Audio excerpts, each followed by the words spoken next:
A lição, vem cá.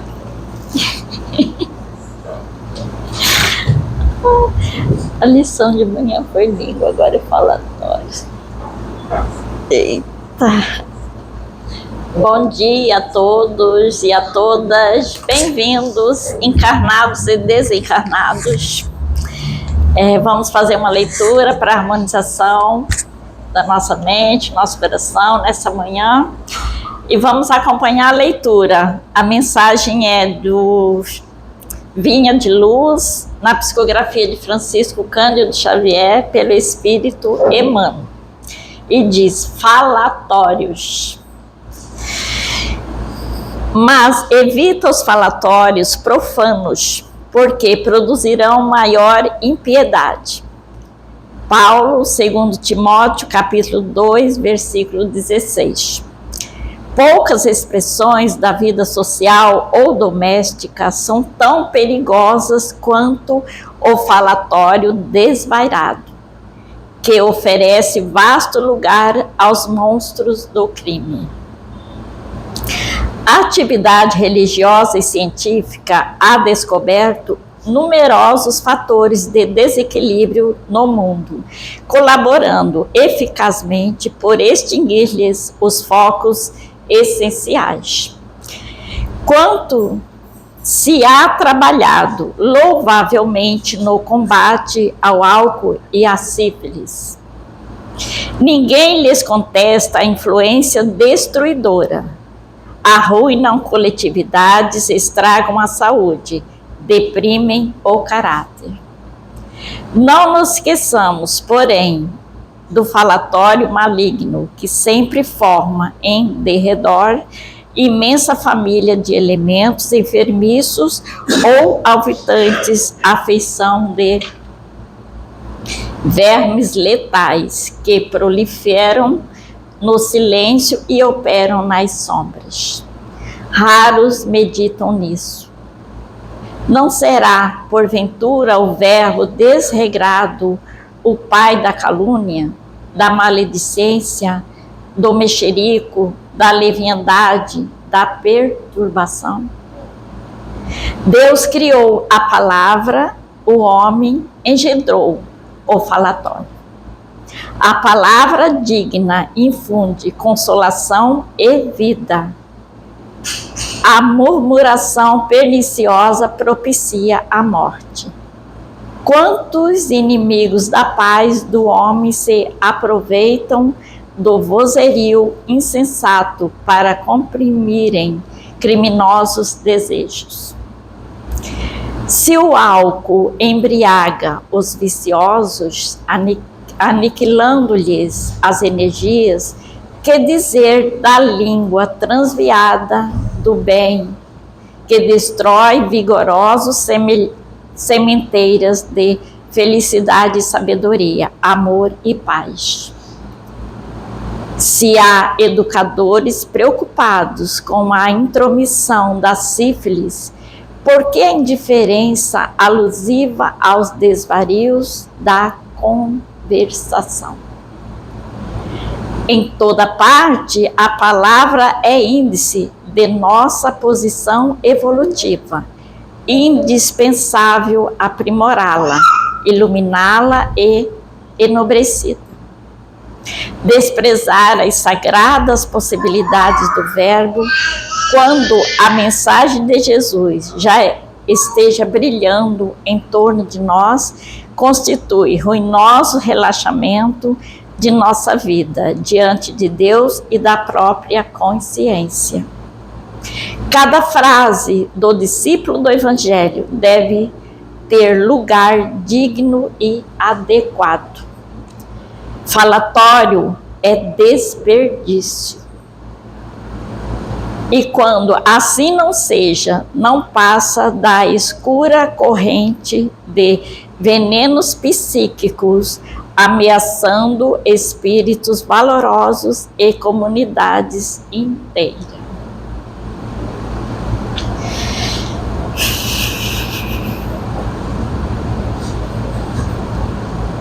Mediante lição recebida nessa manhã de reflexão para todos nós. Eu convido a todos a fecharem os olhos e a meditar, elevando o pensamento a Jesus, nosso Mestre, buscando a sua presença através da amorosa vibração dos trabalhadores da casa, dos nossos protetores, de todos aqueles amigos que nos orientam, em nome de Jesus, para que possamos proceder cada vez melhor. Obrigada, Jesus, pela oportunidade de estarmos aqui reunidas para o aprendizado dessa manhã. Que a lição de hoje, aqui, que a irmã trouxe para nós, possa tocar no nosso coração e fazer a diferença no nosso dia a dia. Que Deus nos abençoe, que Jesus esteja conosco nesse momento, pedindo o envolvimento dos amigos espirituais para a nossa irmã Tatiane, que aqui está para a mensagem da manhã. Muito obrigada, Jesus. Que assim seja, graças a Deus. Alguém de primeira vez na casa? Muito bem-vindos, tá? Que Jesus abençoe as melhores vibrações, que seja a primeira de muitas. Então, a palavra com a nossa irmã Tatiane Beliene. Obrigada pela oportunidade de estarmos aqui com vocês. Eu tenho uma 10h40, 10h50. 10h50. É muito bom voltar, né? Nesse espaço, ver essas carinhas, já que a gente já conhece, né? Esses olhinhos que nos cumprimentam com muita amorosidade. Muito obrigada. Fico muito feliz pelo carinho de vocês. E aí, hoje, nos convidaram para falar sobre a necessidade da encarnação.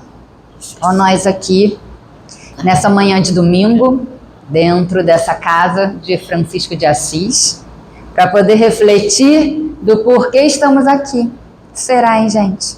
Viemos a passeio? Quem acha que veio a passeio, levanta a mão. Não viemos, né? Caramba, cada dia um novo desafio, né? Mas, segundo Jesus, era para a gente poder deixar cada dia o seu desafio. O de amanhã era para deixar para amanhã. Não foi isso que ele falou? Vamos lá, já basta o hoje, a dinâmica do hoje. Se preocupe com o agora. Vamos lá experimentar esse dia, desde que amanhã seja amanhã, né? E ele diz, né? Nem os passarinhos, os animais, ninguém, o Pai deixa lá,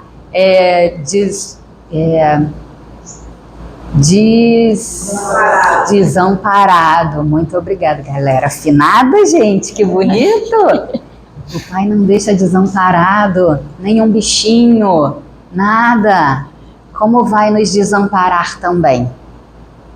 Como é que a gente ouve isso?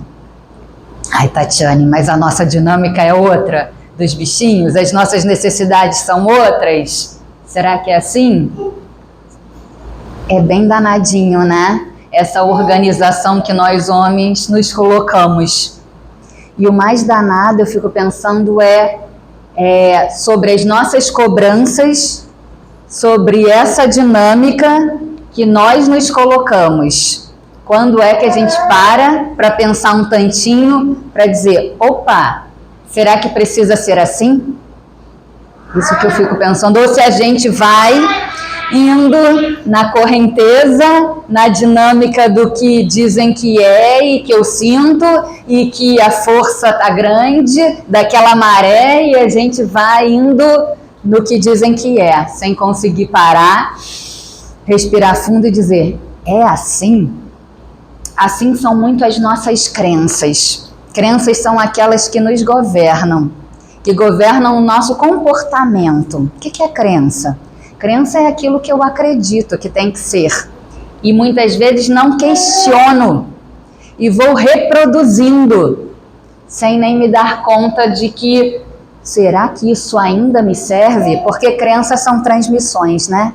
Familiares, de uma sociedade, de que tem que ser assim. Hoje a gente já vê algumas crenças lá de trás que não funcionam mais hoje, né? Quando a gente fala do lugar da mulher. É bom falar isso, né, gente?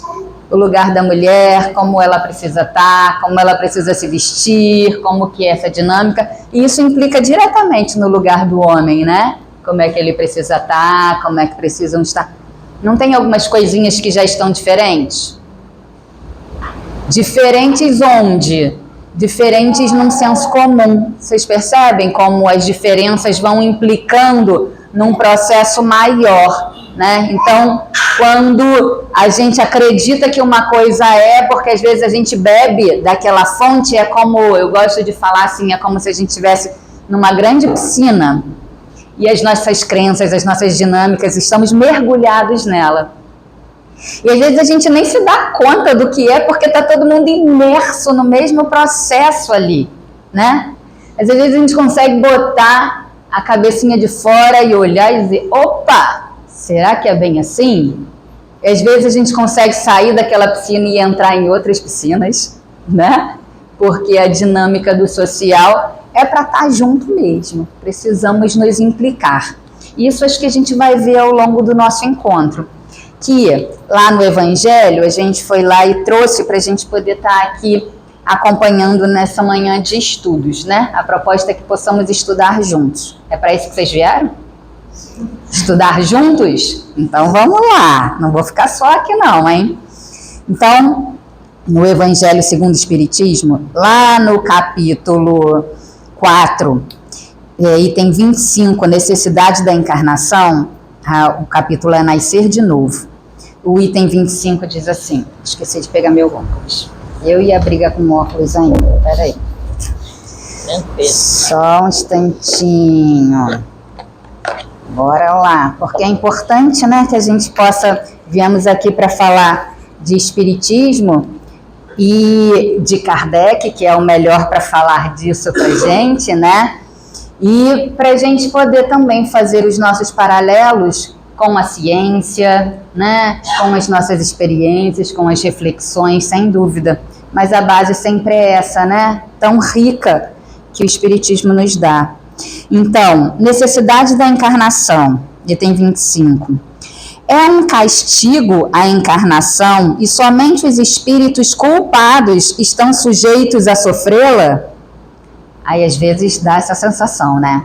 Aí começam as justificativas. Meu Deus, eu joguei pedra na cruz. Quem nunca? Qual foi a última que eu ouvi, gente? Eu rasguei, que nem dá para rasgar, né? Os 10 mandamentos, porque o negócio tá muito sério aqui. Ó, como esse processo de castigo é tão forte em nós, né? Olha a piscina.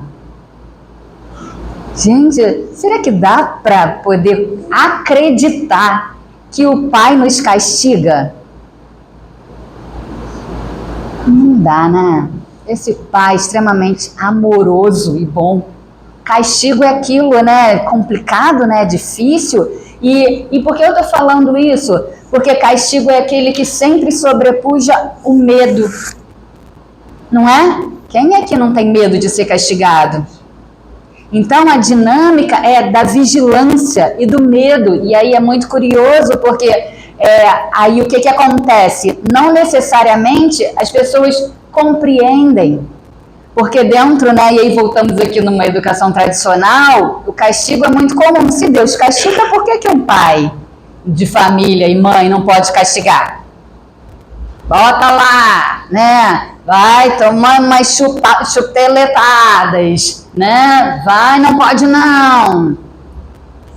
E aí isso parece normal, né? Em alguns ambientes. Então, e por que é isso, essa dinâmica, né? Só que essa dinâmica sobrepõe e aí a criança não faz mais. Por quê? Porque ela compreendeu que aquilo ali é perigoso.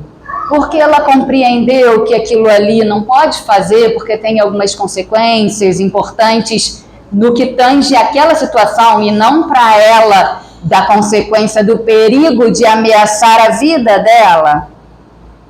Vocês estão entendendo? E aí, mas Tatiana, a criança vai ficar conversando? vai poder colocar os limites necessários, sim, não permitir que ela faça o que ela quer, não, mas é de fato com conversa, com compreensão, com entendimento. Mas no castigo não tem isso. O castigo tem um medo e por isso o comportamento é suprimido e não entendido, organizado, acolhido, compreendido ali no processo. Vocês estão entendendo a diferença?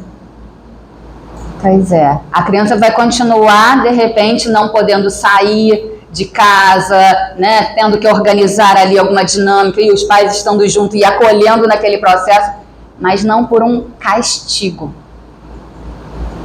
Castigo é aquele que suprime medo, que suprime vigilância, que implica em culpa. Isso se parece muito com uma dinâmica lá de trás, né? De uma lógica muito católico-cristã. Lá, talvez hoje essa dinâmica esteja diferente também, até dentro da igreja, né? Porque tudo evolui, tudo avança, né? Mas precisamos então, dentro dessa piscina, que andamos mergulhando por tantos e tantos anos a fio, parar e pensar, castigo, como é isso? Há quanto tempo? Quanto eu já fiz? Quanto eu já me coloquei ali naquele lugar? Ou quanto eu, às vezes, me coloco no lugar de eu mereço esse castigo. Alguém já falou isso? Eu mereço, devo estar merecendo, que é a história do joguei pedra na cruz. Eu me coloco nesse lugar de ser merecedora de uma punição, de uma dor, porque eu não estou fazendo o que deveria fazer. Mas talvez nem saiba, tá? O que eu tenho que fazer. E aí que é a dinâmica do entendimento. Porque eu só retiro o que não tenho que fazer, mas eu nem estou entendendo. Ou se eu sei, às vezes eu não consigo entender quais são os passos para chegar lá. Porque eu preciso de um acompanhamento. E aí o lugar dos pais nessa dinâmica da educação, né, do apoio, de alguém que possa estar ali auxiliando no processo do avançar. Eu sou chata com esse negócio, né, da educação, vira e mexe, eu trago isso para vocês, né? É chato, gente? Precisamos refletir sobre isso, não precisamos? Ai, que bom que vocês estão dispostos a estudar isso comigo. Então, será que a encarnação é castigo? Alguém está aqui de castigo? Não. E aí, a resposta aqui do Evangelho qual é? A passagem dos espíritos pela vida corporal é necessária para que eles possam cumprir, por meio de uma ação material, os desígnios cuja execução Deus lhes confia. Deus lhes confia. Olha que bacana. Deus deposita em cada um de nós crença, confiabilidade, acredita que nós somos capazes, porque nós não acreditamos em nós. Olha isso. É-lhes necessário, a bem deles, visto que a atividade que são obrigados a exercer lhes auxilia o desenvolvimento da inteligência. Oh, que maravilha! Quem é que acorda aqui dizendo, opa, mais um dia de aprendizado, bora lá para essa empreitada, vamos ver qual é o desafio de hoje? Quem é que acorda assim? Olha, estou então fazendo um convite a vocês, né? Como então tentar olhar para uma situação, em vez de julgar, olhar com curiosidade e dizer, opa, isso é diferente, me fez sentir uns negócios assim, às vezes confortável, às vezes desconfortável. O que será que é isso? Deixa eu olhar um tantinho mais de perto, em vez de, que absurdo, como pode, que troço mais esquisito, isso não é para mim. Será? Olha só. Então, é um desafio de aprendizagem, é um desafio de podermos ficar ainda mais inteligentes e capazes. Então, a cada manhã, é esse o convite, né? de agradecimento a mais uma oportunidade de aprendizados, né? E se vem aquele negócio que vem mais um dia e que vem me perseguindo faz tempo e que eu já estou cansada, eu peço a Deus, por favor, me ajude que eu aprenda logo, porque eu já não aguento mais isso. Que eu aprenda logo, né? Porque quando a gente aprende, a tendência é aquelas coisas mudarem um tantinho a dinâmica fora e dentro de nós, né? Então, sendo soberanamente justo, Deus tem de distribuir tudo igualmente por todos os seus filhos. Assim é que estabeleceu para todos o mesmo ponto de partida, a mesma aptidão, as mesmas obrigações a cumprir e a mesma liberdade de proceder. Qualquer privilégio seria uma preferência, uma injustiça.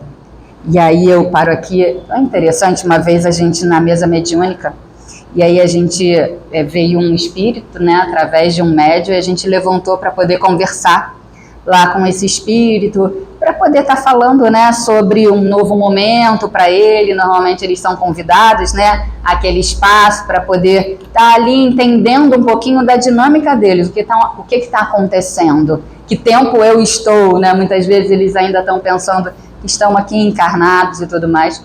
E aí a gente ali, e aí eu soltei uma assim, meu irmão, você é um privilegiado por estar aqui, sendo acolhido, amparado. Aí tá bom. E aí a gente conduziu aquele processo lá, e aí ele foi amparado pela espiritualidade, seguiu adiante. No final da reunião, que tem sempre, né, um recadinho para todos nós, vem lá numa mensagenzinha querida. Na casa do meu pai não existe privilégio. Na casa do meu pai não existe privilégio. Para quem era esse recado? Para Tatiane. Para entender que não tem privilégio nesse processo, né? Que cada um recebe dentro de sua dinâmica ali o que precisa para o entendimento, quando a gente pensa nesse processo maior, né? Mas isso ao mesmo tempo fica aqui me coçando, e eu acho que a gente precisa falar quando a gente fala aqui da dinâmica nossa social hoje. Como é pensar essa questão dos privilégios, daqueles que têm comida e daqueles que não têm? Daquela dinâmica daquelas crianças que nascem, né, já sendo deixadas em algum lugar, e outras assim, então acolhidinhas no colo do pai, na companhia da mãe. É esquisito isso, não é, minha gente? É de pensar, né? Porque porque ele merece e que ele siga a jornada dele, porque eu preciso seguir a minha? Danado isso, né? E a gente precisa refletir, né? E aí uma outra pérola, assim, né, da experiência nossa de vida, em acompanhamento, chega uma jovenzinha no consultório, bem danadinha, assim, né, incomodada com uma dinâmica dela, onde até o nono ano, né, ela estava num colégio de bairro, ali perto da família, com os colegas muito próximos da mesma situação financeira, né, conseguindo ter ali uma condição confortável, né, agradável no dia a dia, e de repente ela passa para um lugar mais próximo ao centro aqui, né, onde ela começa a encontrar pessoas de várias áreas diferentes do Rio de Janeiro, de várias condições diferentes, e ela começa a se questionar, meu Deus, será que eu mereço isso que eu tenho? Como que eu mereço isso? Se tantas outras pessoas têm tão pouco, tão menos, e começou a se sentir meio inadequada nesse processo, né? No desconforto de olhar e perceber tantas diferenças e tantas pessoas com bem menos possibilidades do que ela, né? E aí a gente foi avançando dentro do nosso processo lá, e ela acabou percebendo que não era à toa que ela estava naquele lugar e naquela condição. E ela começou a se vincular, né, muito às atividades que existiam naquele espaço social, né, de dar oportunidades a quem tinha menos oportunidades. E ela avançou e entendeu dentro do processo que, eita, Tatiane, já que eu tenho um tanto mais, eu posso dar um tanto mais a quem tem um tanto menos. E aí eu fico pensando se não é essa a nossa reflexão, né? Quem tem mais pode dar um pouco mais. Quem tem menos pode dar um pouco menos. E quem tem menos pode receber um tanto mais de quem tem mais para oferecer. E aí estamos nós então vinculados na nossa irmandade. De novo, viemos aqui a passeio. Viemos aqui, olha o que ele diz. Para avançar e dar conta não só da nossa dinâmica e do nosso avançar, do nosso universo, mas também dar conta da parte que nos toca nesse todo. Ele até diz aqui que nós somos feitos dessa mesma matéria desse planetinha. Não é à toa que isso acontece. Porque estamos vinculados à evolução do todo. Vocês já tinham parado para pensar nisso? Qual a parte que te toca aqui, nesse todo? Existe esse processo de desenvolvimento da nossa razão, da nossa inteligência, das nossas habilidades, que é um processo singular, mas ao mesmo tempo um processo coletivo. Porque olha, essa criaturinha que chega até nós, né? E ela me deu a permissão, eu pedi ela, você me permite que eu possa contar essa sua história, que é tão emblemática para mim, né? E tão importante, enriquecedora para todos nós, que se incomoda com essa dinâmica de, eita, por que é que eu tenho mais do que aquela criatura ali, que é uma criatura bacana, que eu convivo e que ali é merecedora de tudo como eu? E aí, o que eu faço com esse desconforto? E ela aprendeu que ela podia dar um tantinho mais do que ela tem, já que ela tem mais. E é nesse processo somos colaborativos.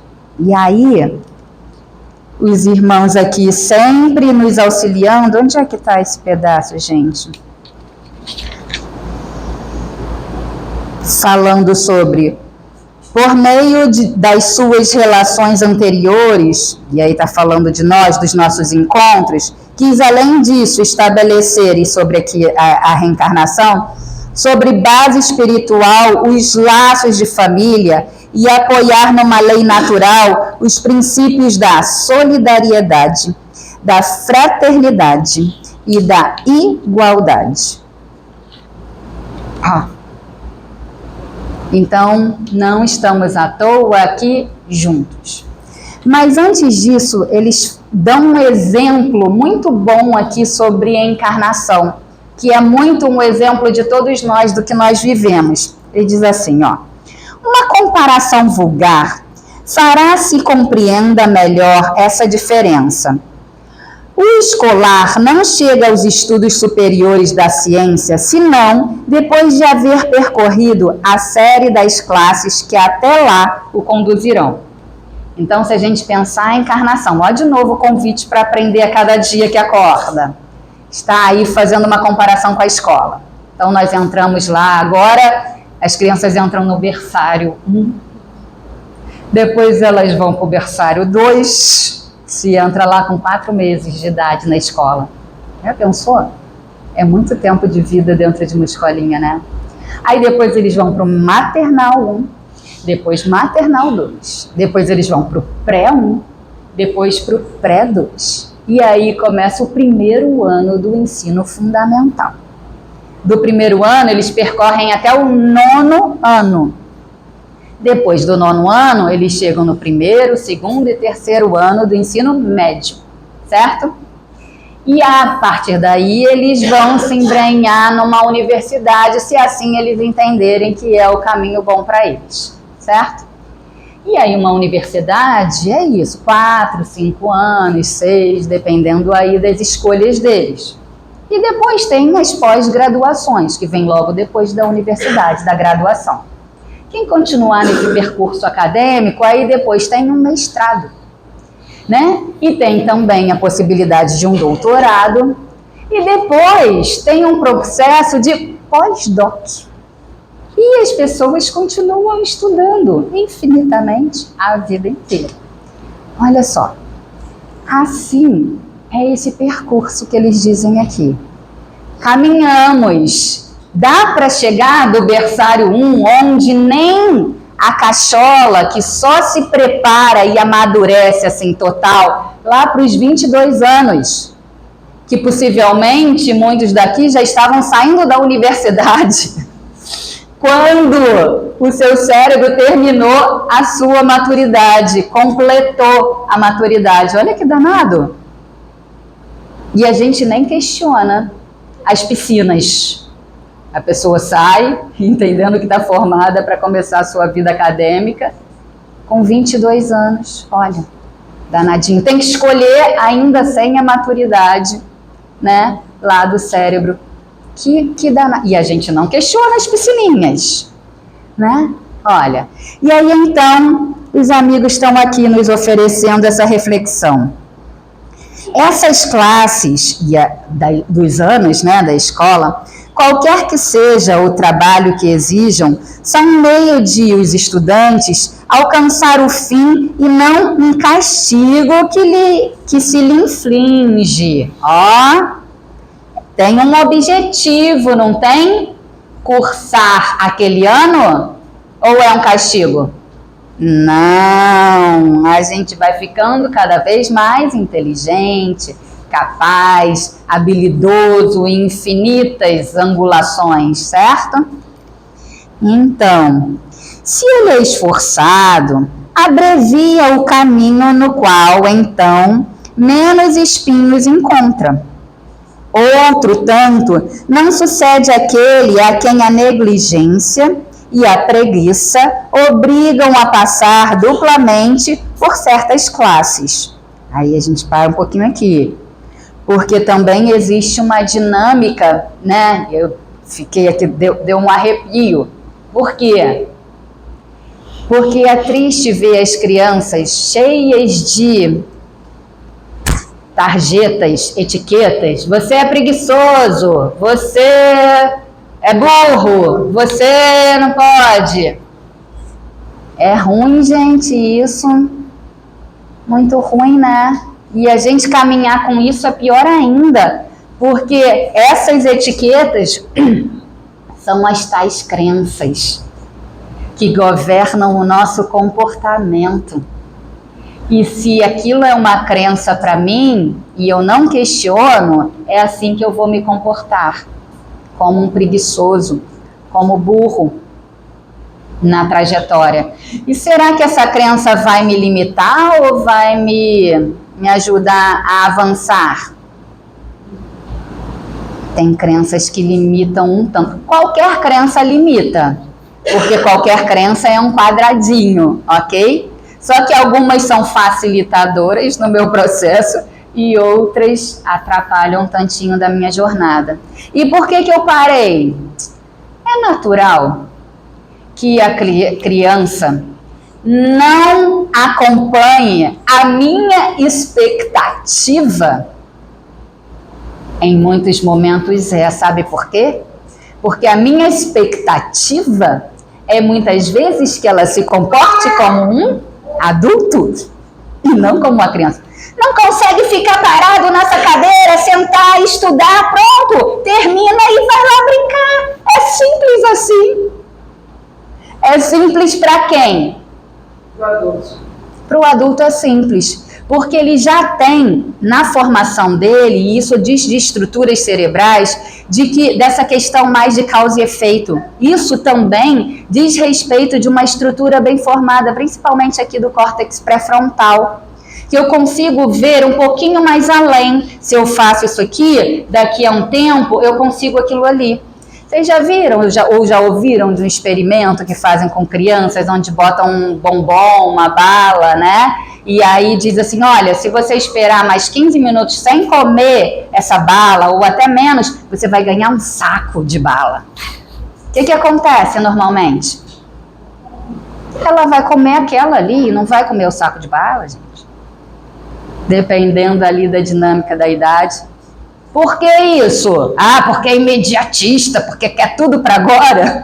Não, ela não tem essa capacidade ainda, dessa dinâmica. Isso é uma construção ao longo da nossa história, ao longo da nossa maturidade. A gente vai devagarzinho assim mostrando para a criança isso, ensinando e ensinando. Quantas vezes aqui a gente diz, vai escovar o dente, você escovou direito? Porque o quê? Vai ter cárie. Mas vai lá, foi lá atrás, vai tomar banho, lavou ali, lavou. Quantas vezes a gente repete? 1 milhão, né? Põe 1 milhão nisso. É por isso, mas a nossa expectativa, como você ainda não entendeu? Eu acabei de falar, não é possível. E aí o negócio fica pior ainda, né? Porque bagunça todo o coreto. E é claro, assim, tem hora que a gente está com menos paciência, menos tolerante, está com mais perturbações na nossa cabeça, e aí as coisas bagunçam mesmo, né? Mas o Pai amado nos perdoa, tá? Tá ali, entendendo, bora lá, você vai ter uma nova oportunidade para fazer diferente. Vamos começar tudo de novo, né? Então, a preguiça, às vezes, gente, parar e pensar, tudo muda, né, no nosso mundo, a dinâmica do ensino continua mesmo, as escolas, né, no mesmo formato, uma cadeira atrás da outra, tal. Algumas se aventuram numa nova proposta, né, e as crianças cada vez mais têm TDAH, têm mais complicações, porque não consegue ficar parado na cadeira. Tudo ao redor são vários estímulos, aí chega na sala de aula, tem que ser aquela mesma dinâmica. Ó, nós aqui na piscina, dá pra gente repensar a piscina? Então, assim, precisamos repensar mesmo a nossa forma de olhar. E aí a preguiça, então, que a gente possa estar atento aqui antes de ficar, né, dizendo, você é preguiçoso. Tem criaturas que têm uma característica de um pouco mais devagar. Eu vejo lá com Mara, né, lá em casa. Eu tenho uma filha, todo mundo aqui, quase todo mundo já deve conhecer, né? Vocês estão vindo pela primeira vez? Não. Ela está com 6 anos, completa 7 no meio do ano. E aí eu chamo, Lara, vem escovar o dente, tal. Aí eu espero um pouquinho, Lara, não sei o quê. E eu já percebi, aí não responde na mesma hora, né? Não sei se vocês são felizardos do filho assim, sim, mamãe, pronto, estou aqui. Vamos lá, qual é a próxima tarefa? Não costuma ser assim, né? E aí eu chamo de novo, e aí eu tenho me dado conta de que quando eu chamo uma vez, não é sempre, mas quando eu chamo uma vez e espero um pouco mais, respiro, ela vem. Mas que é o tempo dela, né? Só que eu queria o quê? Chamei, sim, mamãe, pronto, aqui. Ainda não dá. Eu não sei se um dia vai dar, não. Mas na maior parte das vezes, porque eu olho ela, caramba, eu já estava vindo, você chamou de novo. E de fato ela já estava a caminho, né? Então, sacar que o tempo dela não é o mesmo do meu, é tirar essa expectativa de que ela tenha que agir da forma como eu acho que ela tem que agir. E olhar e ver como é o jeito dela de ser. E como a gente gerenciar essa dinâmica para que isso não atrapalhe o processo, porque tem uma hora para entrar na escola, tem uma hora para fazer as coisas, para que as coisas se deem. Mas será que tem que ser no meu tempo? Ou será que a gente consegue organizar isso de uma forma boa para todo mundo, né? Se a gente sai um pouquinho da piscina, às vezes a gente consegue tentar olhar qual outras opções e possibilidades a gente tem nisso. Ou então a gente fica na crença de que não, tinha que obedecer, tem que ser assim, tem que chamar na hora, tem que ser desse jeito. E aí a gente questiona, né? E aí o que eles falam então? Quando então ouçam preguiçosos aqui no intuito de não estou mesmo ligando para isso e vou me atrasar aqui no processo. Então, se ele é esforçado, abrevia o caminho no qual então menos espinhos encontra. E vocês entendem então, para o esforço a gente precisa de companhias encorajadoras para que a gente continue nos esforçando, porque não estamos sós, seja aqui encarnado ou seja nesse amparo maior, né, dos amigos queridos que não nos deixam sós nunca. Outro tanto não sucede aquele a quem a negligência e a preguiça obrigam a passar duplamente por certas classes. Então, vocês percebem que repetir de ano não é castigo para a criança? É uma oportunidade dele aprender melhor aquelas coisas que antes foi dada e que ele acabou não conseguindo, e seja por infinitas possibilidades, né? Como é que estava a vida naquele momento, como é que estava o amadurecimento da criatura naquele momento, e ele teve uma nova oportunidade, então, para passar de novo por aquela mesma série. Olha a reencarnação aí, minha gente. Não é o trabalho de classe que constitui a punição. Esta se acha na obrigação de recomeçar o mesmo trabalho. E aí aqui de novo a pulga atrás da nossa orelha. Quem aqui gosta de fazer retrabalho? Gente, é chato, né? Acabei de fazer, tá tudo bonitinho e de repente perdeu, não salvou na nuvem. Já passaram por essa experiência? Eu vou ter que fazer tudo de novo. Eu não acredito. É essa a comparação da proposta da reencarnação. Fizemos, mas tivemos algum descuido no processo. Precisamos aprender um tantinho mais sobre aquilo. Passamos muito rápido e rasteiro sobre algumas coisas que são muito importantes e que vão ser fundamentais lá na frente. Aí eu preciso consolidar aquela informação e aquele aprendizado. E eu fui muito de qualquer jeito, só para passar. Aí o que acontece? A gente vem de novo. Só que quando a gente vai amadurecendo no processo, principalmente na nossa razão, inteligência, a gente vai olhando e dizendo, ai, de novo? Só que a questão moral não avançou ali, então eu vou precisar daquela oportunidade do de novo para reordenar, para de fato consolidar, para de fato perceber que, opa, realmente eu não preciso mais disso aqui. Eu não vou precisar mais estar tão atento àquilo, porque já incorporei que precisa ser por esse caminho, que eu preciso abrir mão disso, que eu preciso ter mais força e atenção àquilo. Assim é o processo da evolução. Deixa eu ver, temos mais 10 minutinhos? E aí, então, a gente vai avançando, e o que ele diz? É aqui, gente, espera aí, que eu achei que é tão importante, no que tange a essa proposta mesmo de... Então, eles dizem aqui, a encarnação, aliás, precisa ter um fim útil. Deus não nos propõe nada inútil dentro da nossa dinâmica. E no Evangelho, no Livro dos Espíritos, nós temos a pergunta 132, qual o objetivo da encarnação dos espíritos? Tem um pouquinho a ver, né? Necessidade, objetivo. E aí os espíritos respondem, Deus lhes impõe a encarnação com o fim de fazê-los chegar à perfeição. Para uns é expiação, para outros missão. Mas para alcançarem essa perfeição, tem que sofrer todas as vicissitudes da existência corporal. Sofrer no que tange a passar. Não, ai, que dor, né? Nisso é que está a expiação. Visa ainda outro fim, a encarnação, o de pôr o espírito em condição de suportar a parte que lhe toca na obra da criação.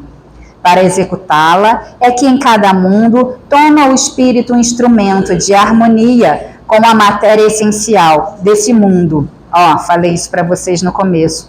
A fim de aí cumprir daquele ponto de vista as ordens de Deus. É assim que concorrem para a obra geral ele próprio, e aí ele próprio se adianta. Aí a ação dos seres corpóreos é necessário a marcha do universo. Então, a nossa ação, a dinâmica nossa aqui no processo, é necessário a marcha da evolução do universo. Olha só. Cada um de vocês importa para esse universo. Vocês já se deram conta disso? É um bocado de importância, não é não? Esse universo é grande para danar, não é? E isso não é nem mais, nem menos do que a necessidade de tudo que está ao nosso redor, né? Mas é muito importante, como tudo é muito importante. Deus, porém, na sua sabedoria, quis que nessa mesma ação eles encontrassem um meio de progredir e de se aproximar dele. Deste modo, por uma admirável lei da providência, tudo se encadeia. Tudo é solidário. Olha a solidariedade. Olha o comprometimento nosso com o mundo e com o outro. Tudo é solidário na natureza. E aí, para que a gente possa terminar de uma forma bacaninha, eu trouxe para vocês uma colaboração. Quem conhece aqui a Brené Brown? Conhecem? Ela tem um livro bem instigante. É daquele para fazer a gente sair da piscina? Não é nenhuma leitura técnica, mas é uma leitura que eu já estou há alguns anos tentando terminar e eu não consigo, porque eu vou e volto, eu vou e volto. No intuito de estudar mesmo, né? A Brené tem esse livro que chama A Coragem de Ser Imperfeito. E ela é uma pesquisadora de mais de 15 anos vinculados à questão da vulnerabilidade. O que é isso? Ela fala que todos nós temos vulnerabilidades, e vulnerabilidades são as nossas falhas, são as nossas dificuldades, são as nossas imperfeições dentro do nosso processo do viver. E aí nós temos dentro da nossa piscininha coletiva uma crença forte de que quem mostra vulnerabilidade é... Olha como o negócio é sério. Quem mostra vulnerabilidade, suas imperfeições, quem compartilha isso é fraco. E quem é que quer se mostrar fraco? Nós temos que ser fortes. Isso também está lá na piscina, né? E quem é que dá conta de ser sempre forte? Ninguém. Não é assim?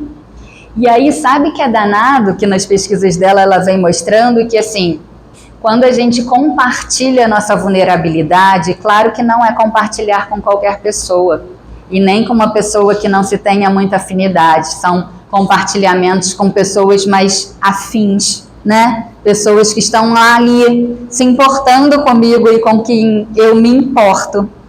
Quando eu compartilho uma vulnerabilidade, eu de fato me sinto acolhido. E aí essa pessoa, muitas vezes o outro, também se permite compartilhar a vulnerabilidade comigo, e aí nós estamos num cordão de acolhimento, onde em vez de nos sentirmos fracos, nós nos fortalecemos. Olha que coisa incrível! Isso ela vem mostrando dentro dessa dinâmica. E como que é fundamental, onde o contrário disso diz respeito muito de um entorpecimento. Nós nos entorpecemos na nossa dinâmica de vida para não olhar para as nossas vulnerabilidades. E quando a gente não olha, o que acontece?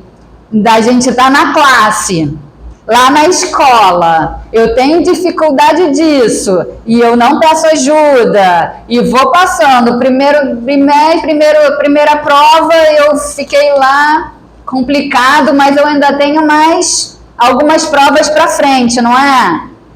Aí chega o segundo, caraca, isso aqui tá ruim pra mim, e eu tô deixando, aí chega o terceiro, e aí chega na quarta prova, que é a última, e o negócio já se acumulou, né? Porque eu não entendi o beabá, como é que eu já vou entender os derivados do beabá? E aí o troço fica ruim, acontece o quê? Às vezes eu preciso repetir para poder voltar para aprender o beabá, para depois saber os derivados do beabá e acompanhar esse processo. E aí, quando a gente não quer olhar para essas vulnerabilidades, a gente entra num processo de entorpecimento. E olha o que ela fala para a gente. Os entorpecimentos, dentro das pesquisas, né, vem mostrando que são quais? Quando as pessoas estão muito atarefadas e vão mergulhando nas muitas tarefas para não olhar para as suas vulnerabilidades. Quem é que não ouve pelo menos uma vez ao dia? Ai, que correria, né? Ai, nossa, muita coisa, né? É muita correria, né? Quem é que não passa por alguém e ouve isso? Ou fala isso? Quantas vezes ao dia? E por que tem que ser correria? De fato, tem dias que nós temos muitas tarefas, mas vocês sabem que eu até convido a vocês a não pensar desse jeito. Como o falatório nos sugere, e eu gostei muito, né, de ouvir a primeira página, quando fala do falatório, e ele está falando do falatório da boca para fora e da boca para dentro, né? Como é perturbador quando a gente fica nessas dinâmicas, né, intensas, e a gente só sabe repetir, é muita correria, né? É muita correria, e a gente não consegue parar e olhar, o que está acontecendo? Vamos lá, ok, eu tenho algumas tarefas durante o dia, eu preciso fazer todas? Preciso. Então vamos lá ver como eu vou encaixar para que as coisas funcionem? Ou eu mergulho com força nessa piscina que eu fico só, é muita correria, é muita correria. Uma outra, ela diz, responsabilidades do entorpecimento é a questão da ansiedade. Olha que danado, né? E a ansiedade é essa que nos empurra lá para frente, mas importante esclarecer aqui que essa é uma habilidade do nosso cérebro, tá? Da mesma forma que o nosso cérebro tem uma habilidade incrível de ser flexível para algumas coisas, de adaptar-se a muitas coisas, paradoxalmente, ele tem a necessidade, e ele faz isso naturalmente, é só cérebro sendo cérebro, de ir lá para frente a alguma situação e tentar prever muitas possibilidades frente àquilo para que ele possa controlar a dinâmica. Olha, o paradoxal eu sou flexível, eu tenho a habilidade de me adaptar, mas ao mesmo tempo eu tenho que controlar. Olha que danadinho esse processo. Então, em vez da gente ficar, a minha ansiedade, pode falar, fica tranquilo, desobrigue-se com a sua ansiedade, não é necessariamente ansiedade. É só o seu cérebro sendo cérebro, ele vai lá na frente mesmo e tenta controlar, porque talvez foi isso que fez com que nós sobrevivêssemos até hoje dentro da nossa dinâmica aí, né, intergeracional, né, enquanto seres humanos, de sobreviver a muitas intempéries e hoje estar aqui. Mas eu posso sair de lá e olhar e dizer, existem muitos inevitáveis que eu não vou controlar. E isso também é da vida. A vida é cheio, sempre teve situações inevitáveis que nós não controlamos. E vai continuar tendo situações inevitáveis que não está sob o nosso controle. Quando a gente naturaliza um pouquinho essas coisas, a gente diminui um pouquinho o peso e consegue olhar um pouquinho mais para a realidade das coisas. Então a Brené resgata o processo da ansiedade aqui, quando ela fala, não só nisso, mas quando ela fala sobre essas exigências que nós nos fazemos e que essa piscina favorece, é de que nós sempre teríamos que ser melhores do que nós somos. Se eu exigisse um pouco mais de mim, eu conseguiria. Se eu fosse um pouco melhor, eu conseguiria. Se eu fizesse um tanto mais, estaria naquele lugar. E isso que é muito difícil de lidar. E vai fazendo com que as pessoas sempre achem que são inadequadas. E inadequação, então, aqui é um pensamento de todos. Quem aqui nunca teve um pensamento de inadequação? Inadequação é, ai caramba, não sou bom o bastante para isso. Ou ai caramba, será que eu vou chegar lá e eu vou conseguir fazer? Ai caramba, será que as pessoas vão ficar olhando para mim? Inadequação está na cabeça de todo mundo. Porque nós somos esses seres sociáveis que nascemos para pertencer e que precisamos um do outro nessa dinâmica. E quando a gente quer isso, a gente quer que o outro goste de mim, que o outro me ache legal. É natural isso de todos. E quando de repente eu sinto que eu posso não ser tão legal assim, eu me sinto inadequado. Natural. De novo, vamos tirar esse peso de que isso é só comigo que acontece. Não é. Acontece com todo mundo. Então, quando eu entendo que essas coisas são assim, eu posso sair dessa dinâmica, sair do lugar da vergonha, de que não fiz o que é bom para mim o bastante, foi porque eu sou menos. Eu sou menos e por isso é que eu estou assim. Não é. Não é porque eu sou menos. É porque eu faço o que eu dou conta de fazer. Mas quando eu fico no peso da vergonha de que eu sou menos, eu faço menos. Muito menos porque fica sempre muito pesado. E aí começa aqueles ditados que cabem bem aqui, vocês devem conhecer, né? O bom é inimigo do ótimo, feito é melhor que perfeito. Vocês conhecem isso? Porque é a questão do...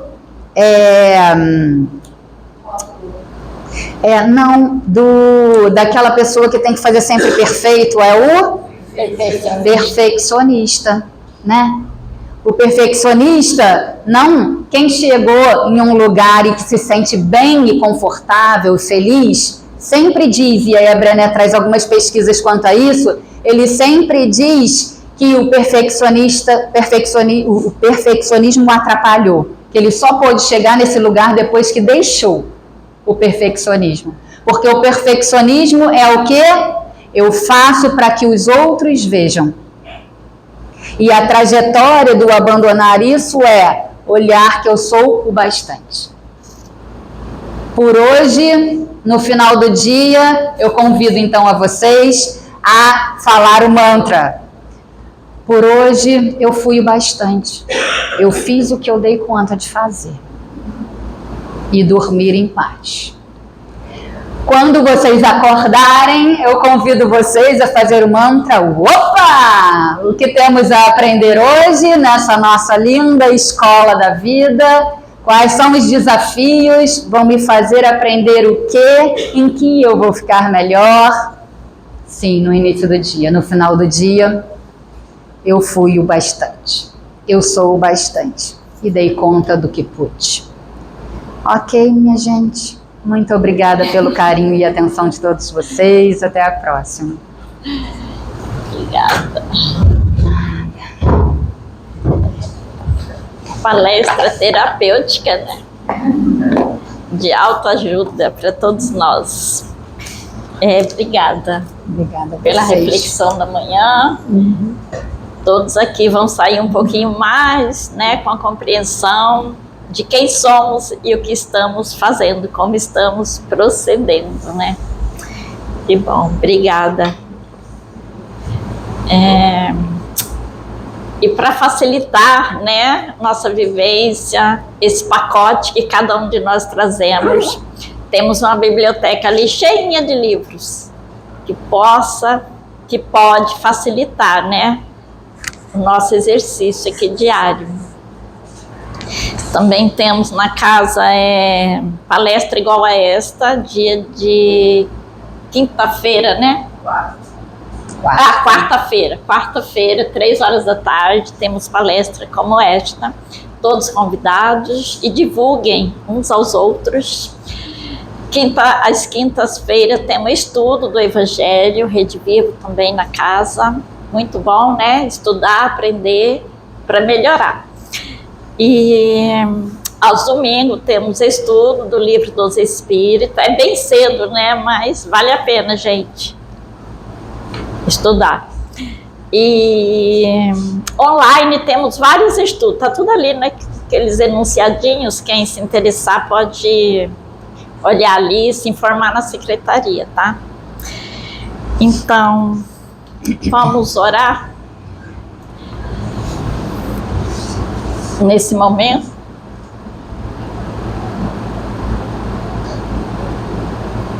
Em que estamos em comunhão com Jesus,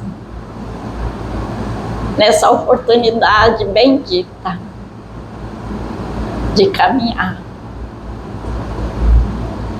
de sermos melhores, elevando nossos pensamentos em agradecimento pela oportunidade da reencarnação, pela oportunidade dessas trocas de vivência, de aprendizado, de tudo aquilo que nos promove a sermos melhores cristãos. Muito obrigada, Mestre Jesus. Obrigada à espiritualidade amiga da casa, que aqui nos recompõe em todos os instantes que aqui estamos ou vibramos por esse espaço cheio de luz, de paz, de harmonia. Que Deus nos abençoe, que tenhamos uma semana próspera, que possamos guardar em nossos corações essas riquezas espirituais que nos promovem a seguir com fé, com esperança renovada. Que a nossa vontade seja firme e fortalecida no Mestre Jesus e nessas companhias amorosas que nos abraça, que nos intui, que nos abençoe, em nome do mais alto. Dando graças a Deus, encerramos essa primeira parte do nosso trabalho de hoje, dando graças a Deus. Temos os passos